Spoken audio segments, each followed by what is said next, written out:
guessing he's coming. Maybe not. He stays out there. Nussmeier, another deep shot. Connects with Aaron Anderson for a first down and inside the 5.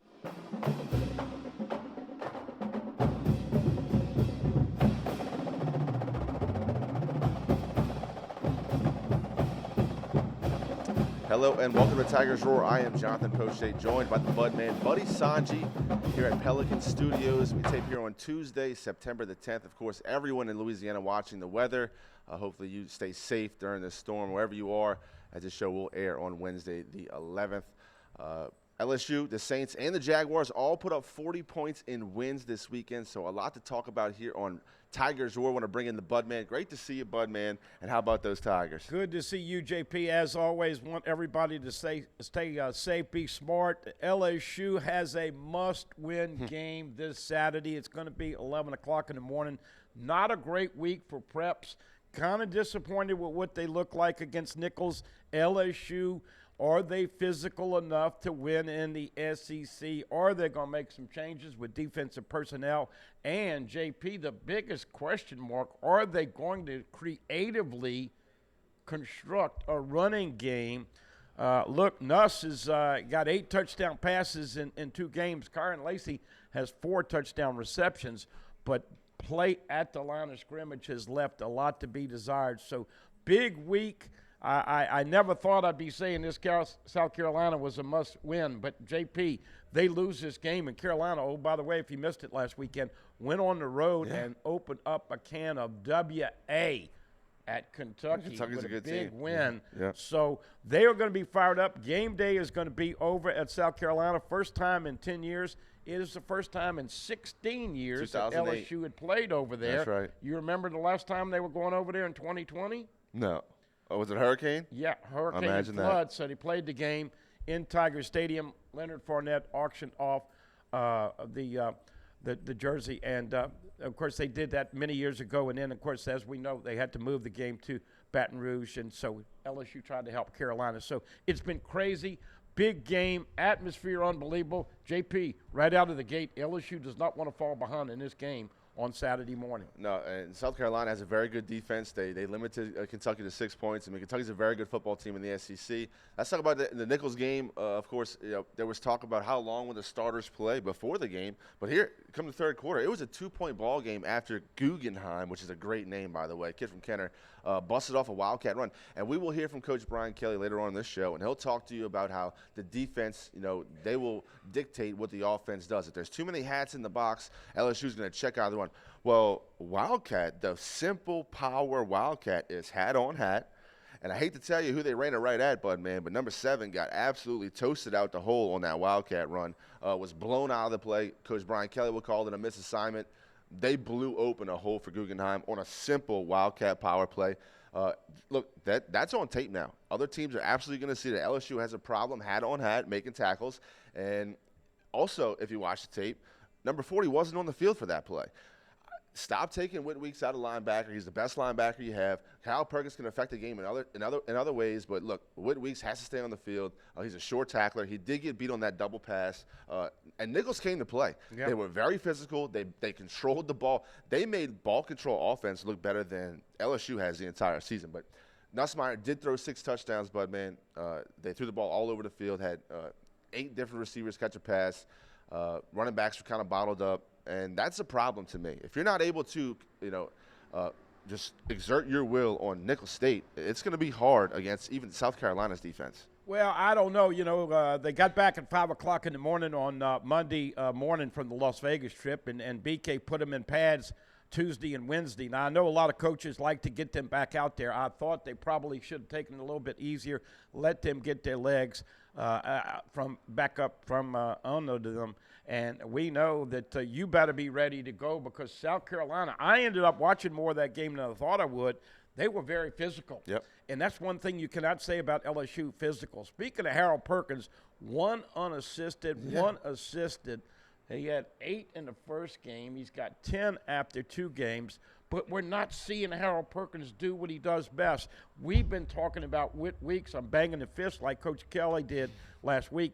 But, guys, coaches, What the hell do you have to see with Whit Weeks? Keep him in the game. He's your best linebacker. Perk, I think you got to put him at safety and let him come from the outside. He is not an inside linebacker. He's not going to play that at the next level. Good news, Alexander came back and played some corner. That helped appreciably. But LSU has some of the weakest safeties I have seen in a long, long time. Not only do they have to cover over the top, they've got to come up and run support. And so this defense, to me, I thought Blake Baker would be a lot more aggressive, jumping around. Look, I'm watching the Jets and San Francisco last night. At least they're jumping around and trying to disguise and bring pressure, but real disappointed. But let's see if they can put it together. Must win. If LSU goes 1-2, then even if you beat the Cupcakes 3-2, and you lose to Ole Miss at 3-3, Byron Kelly going to find out how ugly Baton Rouge can be after a hurricane, a tropical storm, and a bad start. Well, and there was a lot of upsets over the weekend for college football, a lot of close games that people didn't think were going to be close. You saw Notre Dame lose to Northern Illinois. Tip of your cap to all these teams that played above themselves, faced a greater opponent and really stuck it into the end. And there was some mix-up in the top 25. Of course, LSU now at number 16, at least in the AP poll, and still looking outside that top 12. But all their goals are in front of them, but they absolutely have to win against South Carolina to keep it afloat, to keep the hopes afloat. I'm going to give you an old Jim Morrow. Playoffs. Playoffs. Anybody that's thinking about playoffs right now better worry about getting your house ready for Francine, however degree of craziness we're going to endure here in the next 24, 48 hours. That being said, this is one game at a time, and I think what you said earlier is the key piece. They have got to establish some physicality at the line of scrimmage. Back to the defense. Gabriel Relaford came in and did a fantastic job. So this is a guy, number 19. Look, we liked him early. He kind of hit a little bit of a lull when they were going heavy with the work. He kind of was a little tender and hurting. Man, he was ready to go. Jacoby and Geary, most of you know the bad news of the game, out for the year with the Achilles. And so now Sean Washington, number 95, Ahmad Bro, 93, Gio Pius, 99. Also, of course, Jay Suggs, 31. And then you get in, I don't know what they're waiting for. You better get Dominic McKinley ready, because if you have any more injuries, you've got to. He did say, and we've been talking about this for months, they're probably going to have to move some guys from defensive end inside. That might be Parashant, might be Savion Jones, but they've got plenty of edge rushers. I just want to see the coaches be a little bit more aggressive, and I think what people forget, these are new coordinators. Joe Sloan has called plays now in 3 games as the LSU coordinator. Nuss has made a pretty darn good transition, although he didn't start great Saturday against Nicholls, got his groove. But Blake Baker, he's got to figure out that's not good enough to have a guy of Harold Perkins' talents. Now, look, like you alluded to, he sometimes overruns the play. Sometimes he tries to do too much. But, JP, you're not seeing Harold Perkins get in the backfield enough. No, right. So Whit Weeks ought to play every play, and Harold Perkins ought to be rushing on every passing down. South Carolina's got a big physical quarterback that wears some Coke bottle glasses. You better wrap him up and tackle him.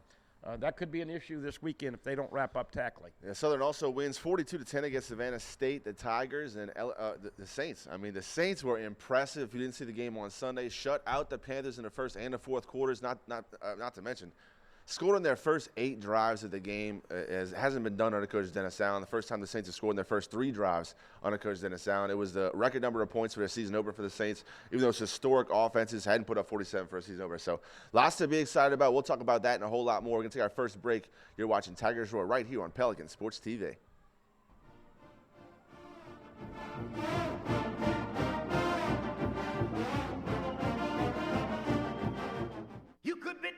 Looking for a certified Honda? Get your dream deal now at Team Honda Used Cars. Get 0.99% financing on some of our most popular models, including Accords and Pilots. Honda dreams come true at Louisiana's #1 certified Honda dealer, Team Honda. Hi, I am Dr. Farrell Frugier Jr., and I am a general dentist at Frugier Family Dentistry. I was born and raised in Baton Rouge, Louisiana. I went to Catholic High School, LSU, and LSU School of Dentistry in New Orleans, where I received my DDS degree in 1986. I always have and will continue to be committed to continuing my education to invest in technology which makes the diagnosis and delivery of dentistry more thorough, more comfortable, and more aesthetically pleasing. In our practice, we are here to serve the patients. We want to improve their quality of life and to develop relationships with our patients. In dentistry, we have a chance to impact lives on a daily basis, not just by doing dentistry, but by getting to know them and being a part of their life. We also believe in giving back to our community. So every year, we give back to the Greater Baton Rouge Food Bank, Toys for Tots, and Mary Bird Perkins Cancer Center. Please stop by and visit our office. We would love to take care of you and your family.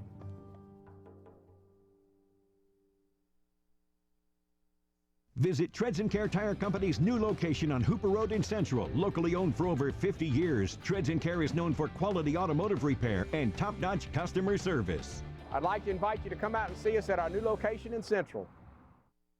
You could be driving a Honda. Now's the best time to get an award-winning Honda during the Honda Summer Event at Team Honda. Find top performance and unbeatable reliability with our outstanding selection of new Hondas. Save on your new Honda today at Louisiana's #1 Honda dealer, Team Honda. You can't smell it, but you can almost taste it.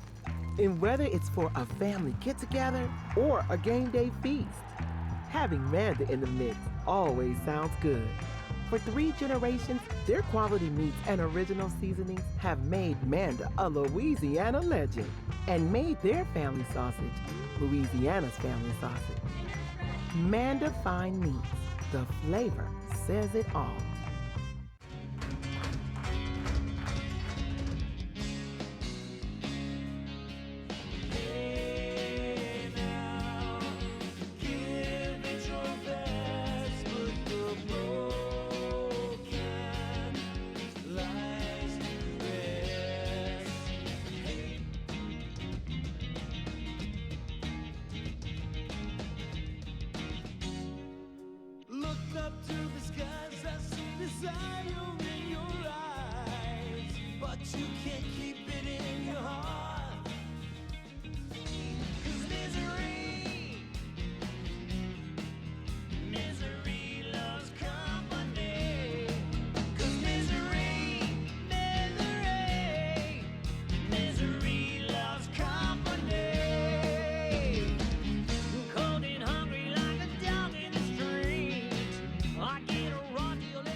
We continue here on Tigers Roar.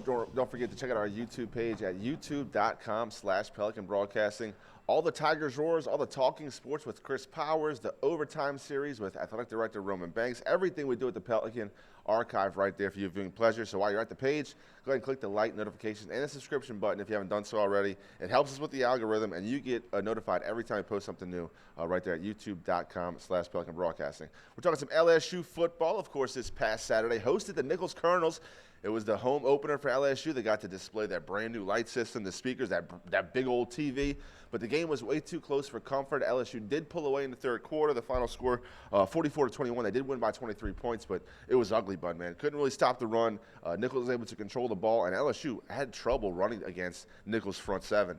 And if you can't run the ball against the Colonels, it's going to be tough to run the ball in the SEC. Yeah, one of the things that I am seeing that is going on with LSU right now, folks, is that there are a lot of experienced players that are playing. But they have younger backups that are more talented that aren't seeing the field. We told you about 14, Trey'Dez Green. He catches his first touchdown pass of the year. Jawan Johnson, we were talking about moving him to running back because they had plenty of depth at safety. He comes in, throw a little swing pass. Where has that been all year long? We've been asking for Joe Sloan to throw the ball to the running backs out the backfield. They did it in all fall camp. This is why we were excited. They haven't called any of that stuff. So you're leaning on defensive guys, 2, 3, 6, and 8. Everybody knows what they can bring to the table. But that's not the quality of safety that LSU's had for many, many years. So when do you throw Deshaun Spears out in the deep end? When do you throw Colin Jackson out and some of the others? So what we're saying is that these experienced guys are getting a lot of the reps. At some point, I think all of us feel like the younger guys are going to probably take over. But, JP, it's hard when you're trying to survive, and now you've got no room for error. Right. You've got to win this game on Saturday. Otherwise, LSU's out the top 25, and no telling what happens with this season. As you alluded to, a lot of great amenities. People love all of the re-enhancements with Tiger Stadium, and we'll wait to see. But once again, not excited about the job that the play callers have done, and still very undisciplined, JP. Got to quit all the silly stuff and the big penalties. Of course, Chris Hilton is still day-to-day with a bone bruise. They're trying to get Kyle Parker back, and we know that Zy Alexander did play more. That was the big notch. They moved Sage Ryan over to safety, but got to put some pressure, because if you let them run and throw, and you made a great point earlier, those teams, after seeing this Nicholls game and at USC, they're going to run the ball right up the A-gap, and I don't think anybody thinks Harold Perkins is the answer there. If you put Whit Weeks next his brother Wes Weeks or Greg Penn, then you can move Perkins to the star and the safety spot where Major Burns is. Major Burns makes a lot of tackles but gets beat. JP still hadn't figured out what to do with Harold Perkins here, and this is already game 3 and probably his final year at LSU. Now, we do have some highlights from this past weekend. We'll ask Tom to go ahead and roll those highlights, and we'll talk over it. But, man, LSU did have a lead early, and here how it started. Snap over the punter's head, kicks it out the back. It is illegal touching, but you can accept the penalty and take the safety. That's what LSU did. Gets the free kick. And here we see Xavier Thomas bringing something to the return game that LSU's been missing for quite a number of years. Yeah, we predicted he was going to take a punt return. Of course, this is he almost got out of here, got a little space, and Coach Kelly still calls him Zion, but Xavier Thomas is going to take one to the house before the season's over, I think. And this would set up a score for LSU. They would go up 9-0 early in the first, but Nicholls State would come roaring back. Here's a run, hard-nosed run by Caleb Jackson. Does get the first down, sets up this touchdown. That was a 4th-and-1 call, very aggressive. And here's the touchdown, 1 yard away to Trey-Dez Green. Yeah, no doubt about it. The big guy all alone. And once again, 14 is a matchup problem. He's a tight end, but he's also a big receiver, JP. Nussmeier, 27 for 37 on the day. 302 yards, did have the 6 touchdowns, spread it all around the field. They had multiple guys with 5 receptions. Everybody happy right now. Good to see him. 14 is going to score some more. You'll see number 8, Juwan Johnson, score later in the tape. And here's Nicholls on offense. Duff hard-nosed run up the middle. This man, Guggenheim, made LSU pay really the entire first half and into the third quarter. Happy for that young man. Like I said, from Kenner, got to play under the lights at Tiger Stadium. He gets into the end zone right here for a nice 11-yard run. This is just too easy. Yeah. I mean, you've got to have a better point of attack defense. And once again, folks, if you can't stop the A-gap with Nicholls, then what do you think these SEC teams are going to try to do? And here's a touchdown. Nicholls gets within 2 points, 9-7 currently at this time. Second quarter, about 13 minutes left. Nussmeier rolls out to the right. Nice throw on the run. Here's where Kyron Lacey gets hit in his leg. Does go down for a little bit in this game. It was ruled a touchdown. Great athletic play. Would like to see Kyron Lacey just lower the shoulder right there and try to get to the pylon. Does take a helmet to the leg. Comes down on that tailbone. It would return to the game, but here's the route one more time. Little out route. Great ball on the run by Nussmeier. Lacey gets elevated, takes the helmet in the thigh, lands right on that tailbone. That cannot feel good. He did return in the game later, though. And, of course, Lacey, once again, 4 touchdown receptions already in 2 games. Look, this was a double pass. This is where Whit Weeks got beat. Once again, eyes. You've got to have your eyes under control. Can't go for the fakes. Really well executed play right there by the Colonels. The backwards pass was just ever so slightly behind the line of scrimmage, leading to the double pass. It was a great pass by the receiver. Touchdown, Nicholls. 14-16 at this point. Nussmeier back in the pocket once again. Here's a great play. C.J. Daniels had a pretty good game, bud, man. And he's going to be by committee wide receiver number 2 for LSU, I believe. Yeah, well, of course, Aaron Anderson, Xavier Thomas, and as we know, C.J. Daniels. And, look, Shelton Simpson's got to step up. But good to see Aaron Anderson, a little number 1, playing like we all thought he could. Here's a touchdown for Juwan Johnson, a quarterback from LCA that went to the playoffs, the state championship, 4 years in a row. LHSAA legend gets moved to running back, and gets his first touchdown as an LSU Tiger right there. And you see he's fired up. And look, folks, never came back to it. Now I hope we see a lot of this on Saturday morning and Saturday afternoon, but I believe they need to throw the ball to the backs out the backfield to set up the run game. Juwan Johnson targeted 3 times, did have 3 receptions, 16 yards, and you did see that touchdown. Here's a late field goal. You'll see Coach BK getting really spicy with Damian Ramos. The execution was not correct. Of course, they had a running clock. As soon as the official left, it was going to be snapped. He wasn't ready. His execution was poor, and Coach BK was certainly let him know. Hey, it was a spicy BK on the sidelines against Nicholls. He's starting to feel the pressure. I think everybody can tell on that. There's a lot of hollering and there's a lot of screaming.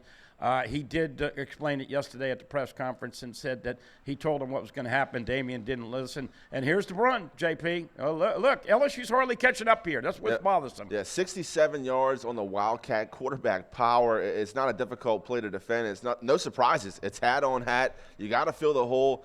And if you watch the replay, number 7 is blown back about 6 yards on this play. So got to be more aggressive at line of attack and plug those holes if you're LSU. Here we go once again. Let me see. Okay, here's a nice run. And look, Josh Williams, Caleb Jackson, obviously Caden Durham, and now Juwan Johnson. They've got to start running better. They got to start using their vision and got to have some holes to run through. Once again, good score right here, right down by the goal line in the corner. Excellent route right there by Kyron Lacey. Set up the zip, and it was a good ball for Nussmeier. He actually stared him down, but when you run routes like Lacey, you still get open anyway. Here's a great play by P.J. Woodland, a very small freshman, a cornerback that's going to make a lot of plays for LSU. He does get beat on the play, but gets his hands right around the ball. It was ruled a catch and fumble. Great hand placement right here to get that ball out, punch it right out. And then he does recover it. So it's a Tyrann Mathieu type of play, but he's got to get bigger, and we know in due time he will. There's another great pass to the sideline for LSU.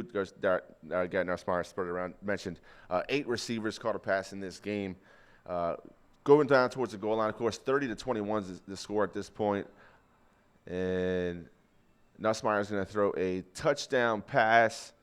Beautiful, boom, another one to Kyron Lacey, his 3rd on the day. Yeah, Lacey has really developed just like we thought. I don't know how high he will go in the draft, but he's going to have over 1,000 yards receiving and double-digit touchdowns. And once again, good to see the little that considered a pass, but really it's almost like a run. And once again, who's that? Xavier Thomas, I think. Yep, Xavier Thomas had a good game for LSU, both as a receiver and a return man, bringing a little dynamic return to LSU special teams. Of course, special teams also played a part, and it figures to play a part this Saturday. Noon kickoff in South Carolina against the Gamecocks. Of course, 11 o'clock. 11 o'clock kick. BK was saying that. BK, we're in Central Time. Sorry, now, come on, That's it where together. I got it from, too. Yeah, he led me down the wrong path. 11 a.m. on ABC, and game day is going to be there. You know, we've been talking about this. They're going to introduce Paul Maneri either before the game or at halftime. That crowd is going to be going crazy. They're physical. They want LSU. And LSU, this is the season, folks. I'm not trying to be negative or doomsday here, but if the Tigers lose this game, coming out of the gate 1-2, and you still have to play Ole Miss, Alabama, Oklahoma, all of the tough games at Arkansas, at A&M. Arkansas is better this year. Vandy's already had a big upset. I mean, the schedule does not look easy. I thought the schedule was going to be okay and set up nicely. When you lose that first game, there's no room for error. So got to have your P's and Q's and got to play.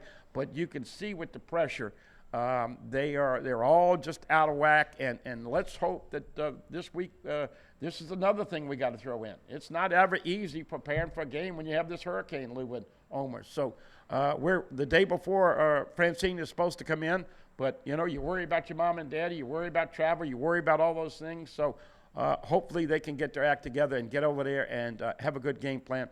Want to see them throw the football to set up the run, and want to see Blake Baker have more pressure. But Whit Weeks should not hardly ever leave the field. Take another quick break here on Tigers Roar. We come back, we'll let you guys hear from the head coach himself. Brian Kelly had a press conference yesterday, Monday, September the 9th. We'll let you guys hear part of that, his opening comments about the game against Nicholls, what he looks forward to in South Carolina, and answers one question about just what we've been talking about, when to run the football, when it's going to be effective, that and a whole lot more. You're watching Tigers Roar right here on Pelican Sports TV. Tremonti's has meat. Tremonti's has seafood. Tremonti's has much more. Tailgating and home gating platters. Huge wine and liquor selection. Beer and all the spices you need. Chairman Reserve and Wagyu meats. Ribeye rolls, shrimp rolls, kebabs. 20 flavors of sausage for the grill. Daily lunch specials and game processing. On-site catering also available. Good meat ain't cheap and cheap meat ain't good. Visit Tremonti's.com. Caught spiders?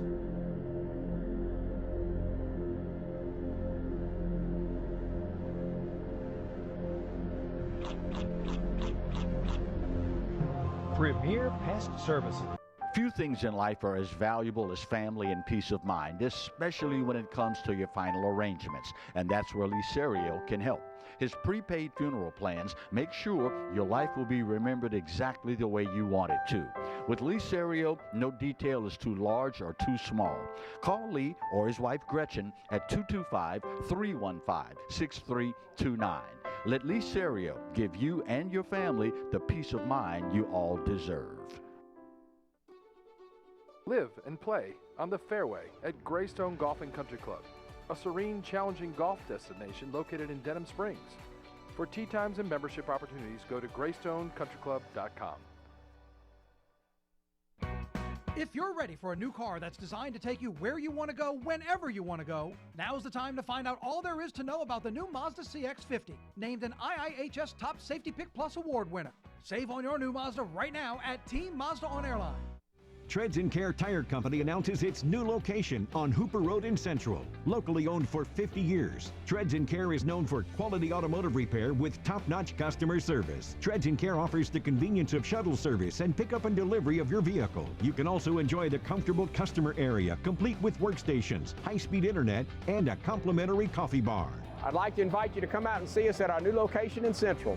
Treads & Care, the tires you need and the service you want.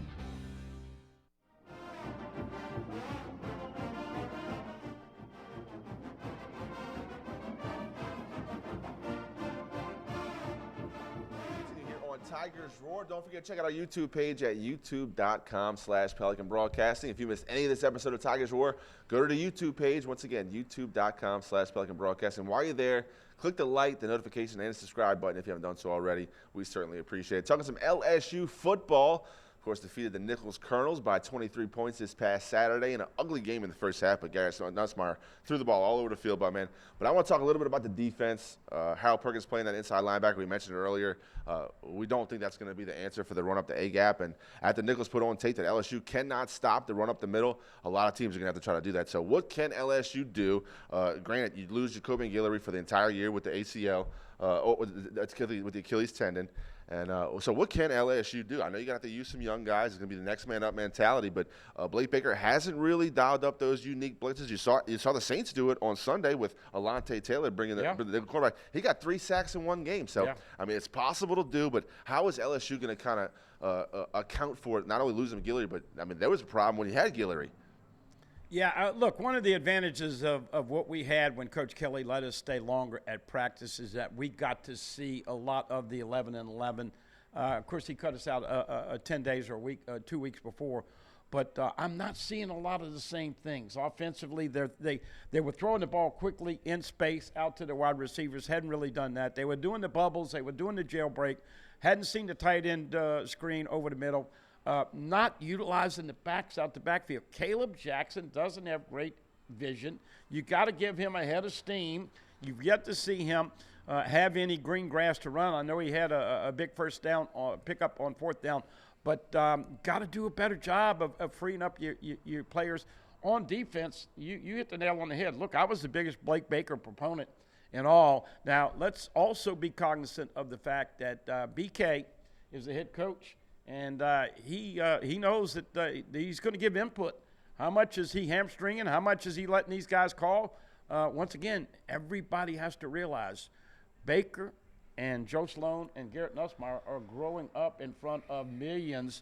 Nuss has passed the test so far, but I think Blake Baker's got to dial up some other stuff on defense. Look, Sean Washington and all those guys that are going to play D-tackle, big game from Relaford, big game from Swinson. And Savion Jones didn't have but they've got to get after the quarterback, do a better job of getting their hands to separate from the offensive line. Put pressure. This quarterback has done a good job of running.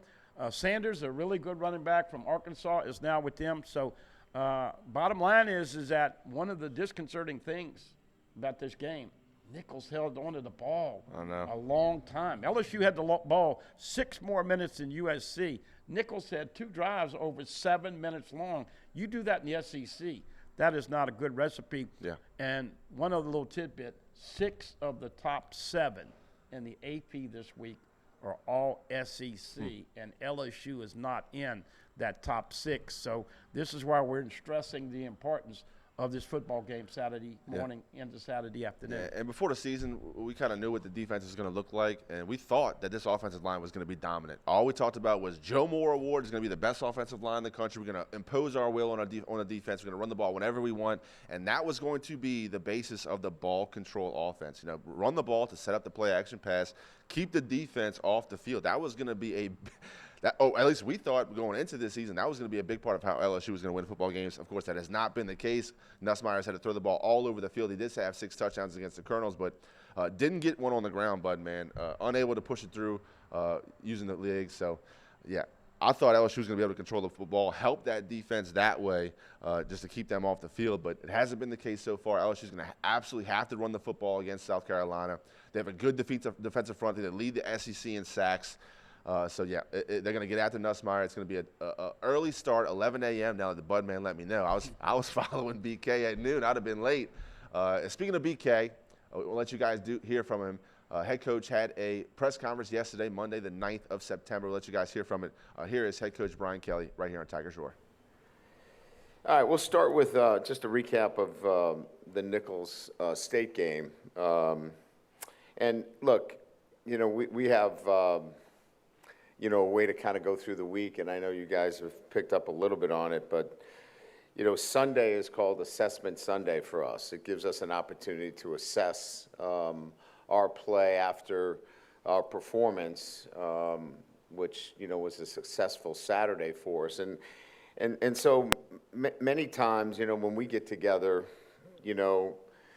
it's a quick reaction to a question, and what I saw on the field, what you saw on the field is prompting your questions, and we have a healthy discourse, accordingly. Been doing it for 34, 35 years. And that's the nature of the media and the head coach in a press conference.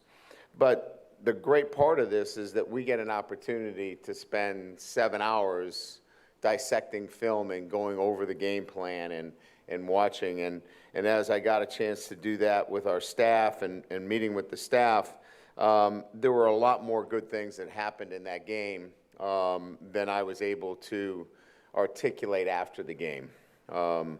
We had a number of first-time players step up and play really good football for us. And excited about Gabe Relaford's play, for example.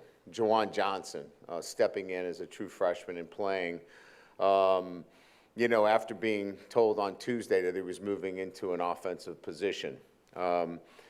Sean Washington, who, had to step in for an injured Jacobian Guillory, playing literally his first snaps for us after spending the first 3 weeks on scout team.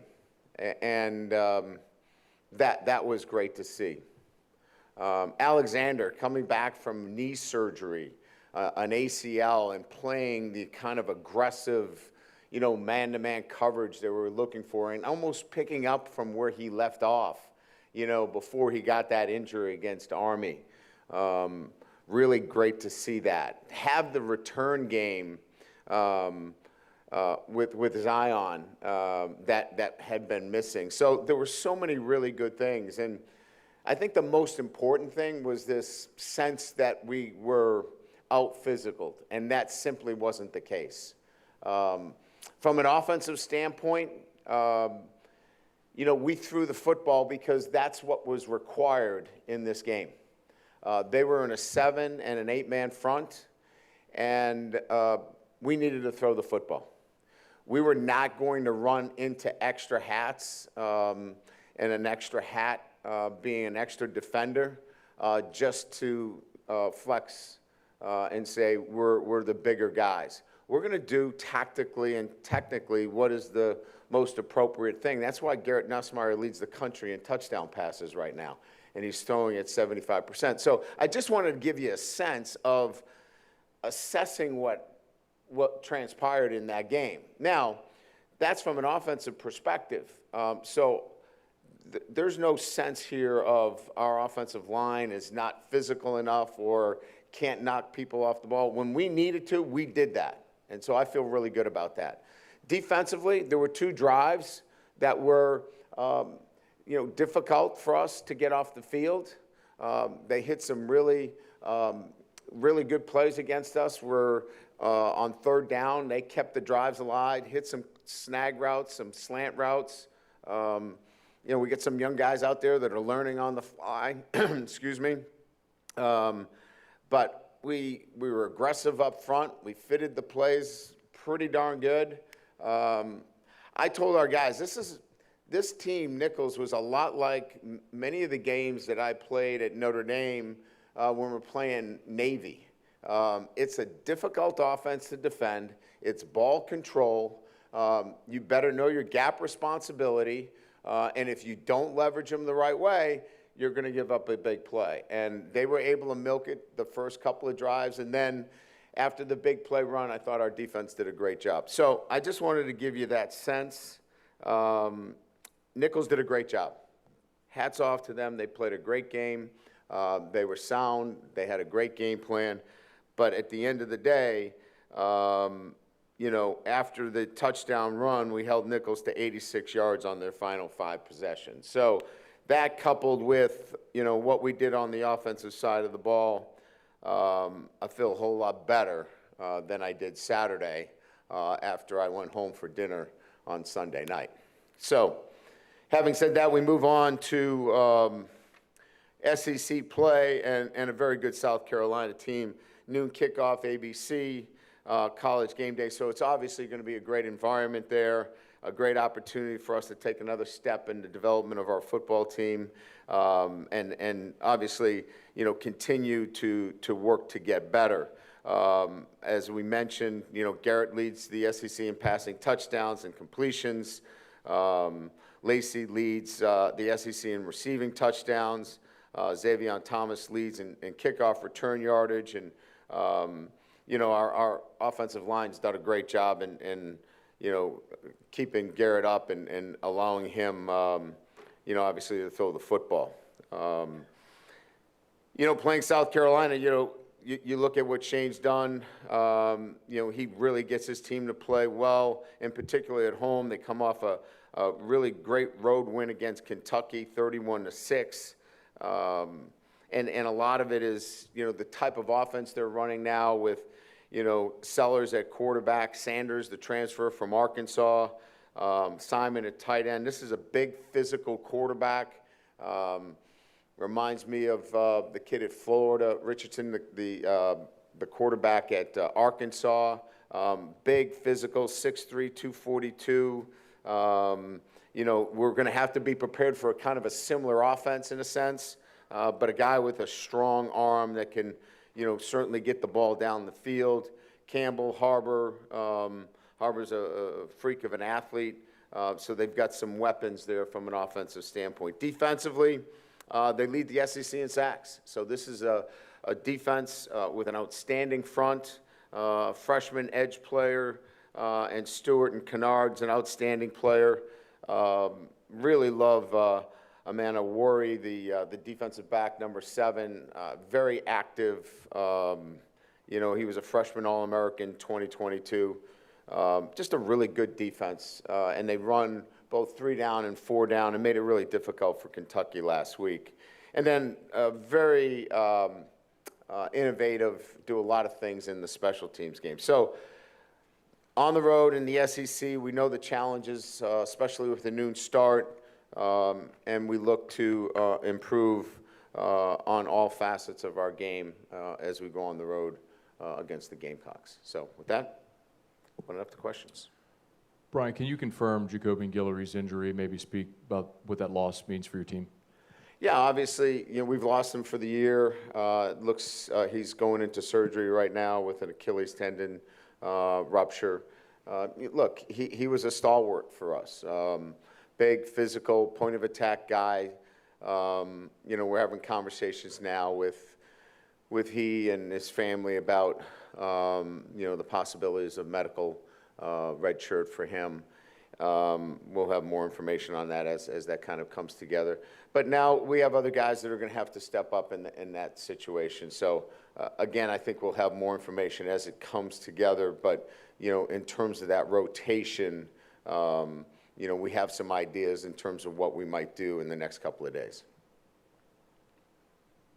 And to the point of your opening salvo and maybe perspective, I guess, how much of that is on the buildup that we all assumed was going to be the strength of this team, being the offensive line, and Will Campbell talking about going to run the ball right at people? How much of that is us making more of, kind of like you said, attacking it differently but still being effective? No, I don't think it has anything to do with the media. This is not a media-created scenario. This has to do with how teams have wanted to defend us. And that is they don't want us to run the football. So this is really about a team. And I told Joe Sloan, Joe, I do not want this to be about, we have to run it to show everybody that we're big and bad and we have an offensive line. If they protect like they have, and we haven't given up a sack in 2 games, and let Garrett Nussmeier throw the ball against cover 1, we have great receivers and we'll beat you that way. Look, I've built my career on wanting to be equally as good. Balance to me is being equally as good at running it as throwing it. Now, if South Carolina comes out in 3 down and plays cover 2, I guarantee you we're running the football.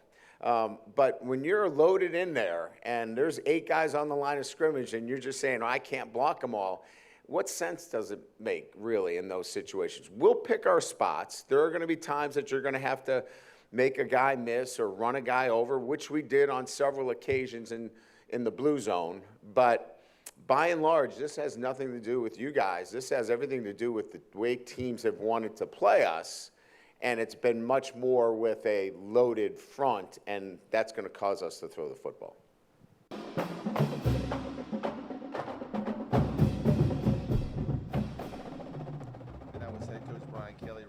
Tigers. Roy heard the last question. He guarantees if South Carolina comes out in 3 down and runs cover 2, they will run the football, or they're going to try to, right, Budman? Yeah, got to be more creative with the run game. Look, Xavier Thomas, Aaron Anderson, and all those guys can come in on reverses. If you throw the football to the backs, out the backfield, it's almost like a run play. But, it's a little disconcerting when you sit here and Nicholls is going to shut down the run by putting 8 in the box. Throw the ball. Burn them. They're leaving people open. And so, look, the coaches have been just as big at fault with the players this year. It's got to be accountability on all fronts. Must win once again, 11 a.m. Do you wake up and watch game day anymore? I hadn't in a bunch of years, but then as Coach Corso got older and older, and how many more does he have left? I did see it last week for week 1. 2 weeks ago for week 1.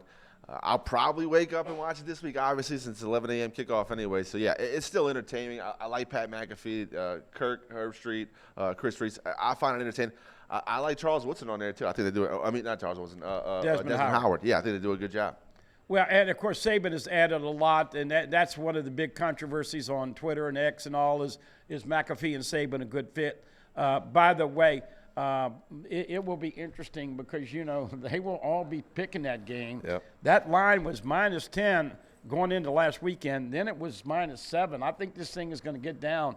This is a very, very critical game. Great atmosphere. Got to establish the run game. Got to establish the line of scrimmage.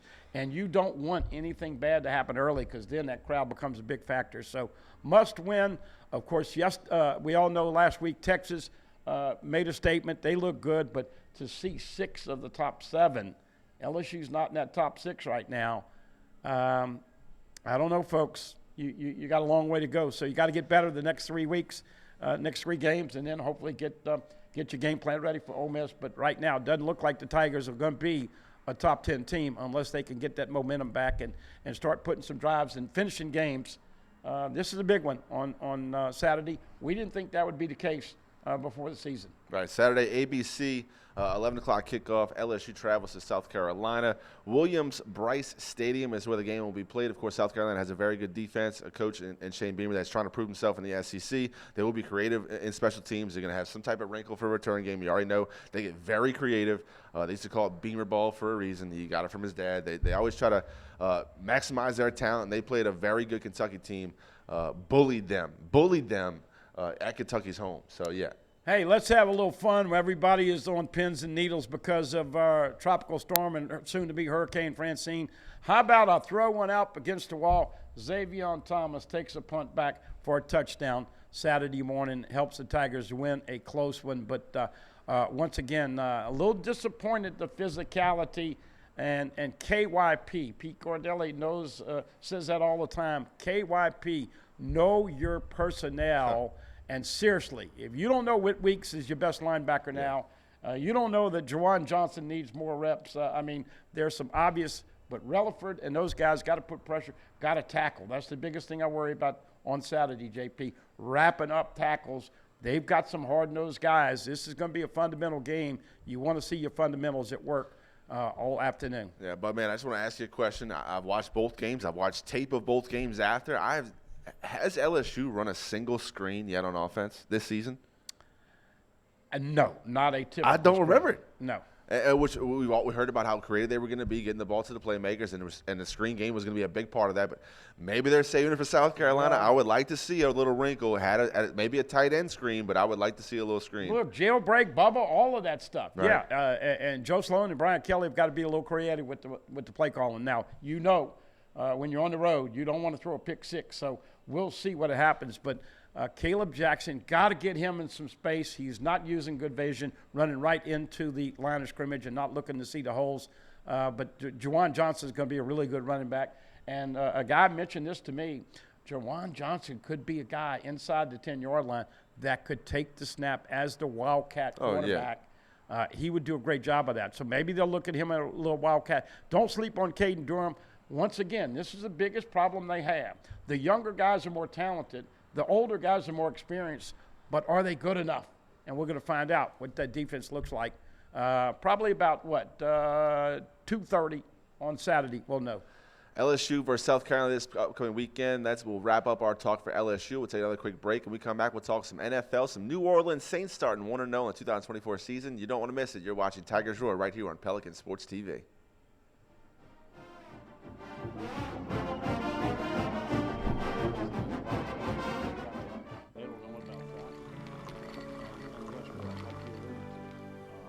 No one can stop me when I taste the feeling. Nothing could ever bring me down. Nothing could ever bring me down. Look, here's the other problem. You saw him chewing on Ramos. You saw him chewing on Taste the feeling. Yeah, keep chewing on everybody. Guess what? You're making $10 million a year. You gotta take the fucking. You can't smell it, but you can almost taste it.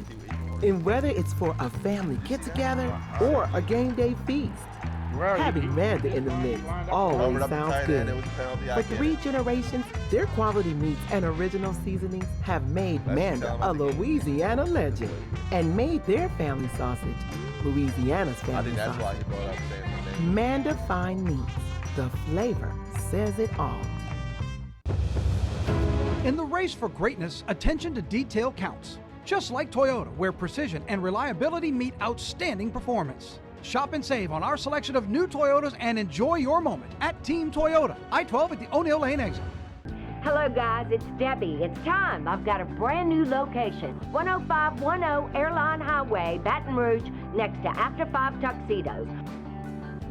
We have the perfect spot to get all your wedding and formal wear needs. Come see our one-of-a-kind name brand and get great prices. With 30 years experience, the best customer service anywhere. It's Debbie's Bridal, Airline Highway, Baton Rouge. See you soon. Bolello's Furniture and Appliances, your dependable independent. Depend on us for service, for selection, for price. Get huge Whirlpool savings. Shop now and save on Whirlpool appliances throughout the store. Plus, experience our price match guarantee and ask about special financing. You can depend on the know-how of people who live appliances every day. Bolello's Furniture and Appliances, your dependable independent with nationwide buying power. Live and play on the fairway at Greystone Golf and Country Club, a serene, challenging golf destination located in Denham Springs. For tee times and membership opportunities, go to GreystonecountryClub.com.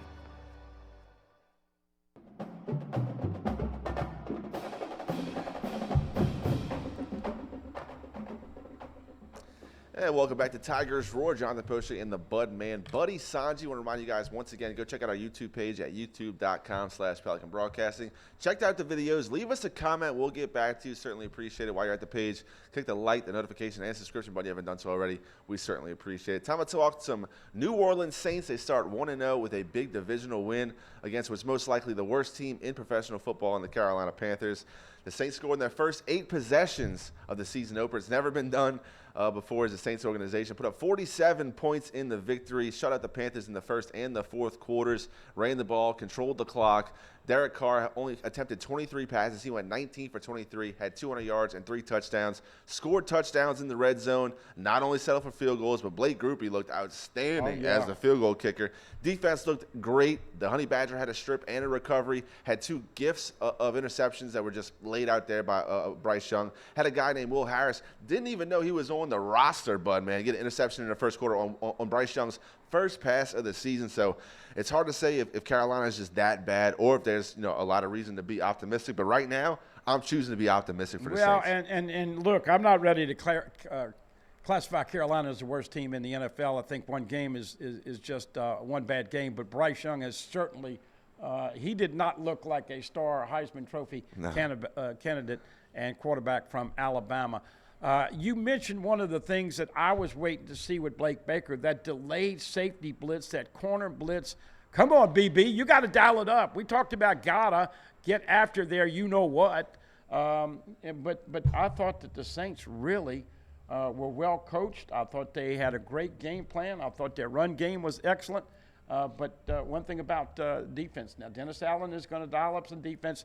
Thought they did a great job once again with and once they got ahead, they used Taysom Hill in the right way. Taysom Hill, more so as a running back this past weekend. And here's some highlights from this past Sunday. Starting in the first quarter, Derek Carr back to pass, going to unload a deep ball to Rashid Shaheed. Almost fell down, keeps his steps, and scores a touchdown, 7-0 early for the Saints, and Derek Carr is fired up. He didn't even extend through the release. He just kind of threw it as far as he could, ran under it.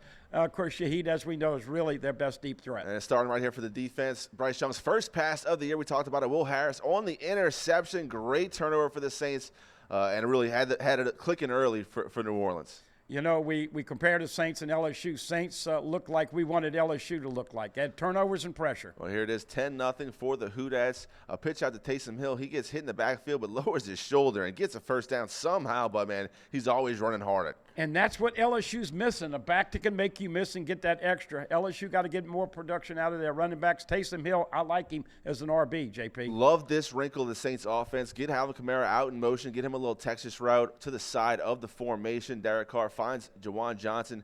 Here's a handoff right here. Kamara gets around the outside. Easy work for Kamara. Thought he was going to get in, but gets tackled right around the 5-yard line. That sets up this little touchdown pass right here. Foster Moreau, this is a fantastic catch. He absolutely gets drilled in the ribs by a defensive lineman. Uses his hands, comes down with it, and the Saints are on top by 17 early in the game. Great story. Beat cancer, former LSU tight end. Glad that he's a part of the Saints. A great catch. And here's another sack. Yep. Once again, with that corner blitz. Here's the first sack for Alontae Taylor coming off that corner from the nickel. He had 3 on the ball game. That Carolina absolutely had trouble blocking that wrinkle. Here's another pitch to Kamara, getting him on the outside. Offensive line, I thought, did a great job, starting with the rookie, Talisi Fuaga. He had fantastic blocks all the way down the field. Saints offense looked good. Yeah, and once again, getting people in space. You know, I had people talking about the Saints in the run game. JP, it was better than I ever thought it would be. Yeah, that was the Honey Badger right there, taking what he wants. Of course, a veteran in the league, but he still takes what he wants. The strip and the recovery.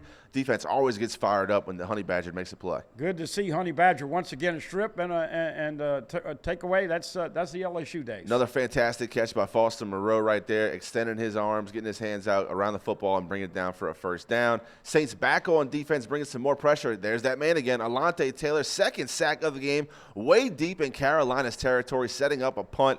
Saints would, well, you can see it for yourself right here. Carolina to punt, boom. Juwan Johnson with a little tip on a block punt. That comes later. That comes later in the game. Oh, Here's a reverse. Here we go. Saints had a nice return here. Shaheed not only does it, gets bumped by his own man. It looked like Peyton Turner. One of his only tackles on the day was on Rashid Shaheed right there on the punt return. So great field position for the Saints, setting up Derek Carr once again, dropping back, rolls to his right, good in the pocket. Seam right there to Juwan Johnson. It was a great play set up. He faked the screen, and Juwan Johnson was standing by himself right there by the pylon. Juwan Johnson's a guy that's got to be consistent. Of course, he's been in and out the injury situation, but he can play. Great stop right there by the Saints D. Blocked up the run all game right there. But Shepard had his tackle for loss. Saints still on defense. I believe this is going to be more pressure on Bryce Young. Yes, it is, and he will throw it high. And Jordan Bowden will come out. Howden will come out with an interception, his first of the year. Yeah, some of these DBs we're not that familiar with, and look, the way that they were blitzing Alante Thomas, that's what I want to see LSU do with Major Burns. But here's, once again, a little bit of that jailbreak, and it goes for good yardage, JP. Nice little wrinkle on the play action, toss out to Shaheed, get some blockers out front. You know, he has a lead speed. And once again, go almost right back to it, back to the outside, get the ball in your playmaker's hands. Here's Alvin Kamara, so much balance. He gets it all the way down to the 2.5-yard line, setting up another score for the Saints, which you'll see right here. Hand off to Kamara. He gets in. They wanted Kamara to get the score. They put on a Jumbotron during the game that it was the 50th game for 100 all-purpose yards for Alvin Kamara. That's a franchise history right there for AK-40. And he gives the old handshake to his offensive line. I kind of like the old school there. So Kubiak wanted to get him the score. Great defense right here by Paulson Adebo. Of course, Marshall Lattimore got dinged up in this past game. Saints are going to face their next opponent. I'll look it up for you right here, bud, man. I don't want to misspeak. So that's who it was. C.D. Lamb with the Dallas Cowboys is next, with Marshall Lattimore going down. You saw Alante Taylor's sack right there, but with C.D. Lamb coming up next weekend and Marshall Lattimore going down, I think Paulson Adebo is going to have to do a really good job on C.D. Lamb if the Saints have a shot. Here's a touchdown for Jamal Williams. It took him all season last year to get his first touchdown, and here he is in the home opener, scoring one for the Saints. Saints put up a lot of points and get the win. Good way to start the year, Bud, man. Of course, you have to be enthusiastic about Clint Kubiak. Did a great job being creative the entire game. He mixed well, play action, run the ball, and pass the ball. So, yeah, got Taysom Hill running hard. Saints clicking on all cylinders. And, Saints, Jags, and Tigers all put up 40 points in wins. So, it was good to see this weekend. Cowboys hosting the Saints noon, and JP's hoping that they can pull the upset. LSU will probably come down to a field goal. I hope the Tigers can prevail 27-24.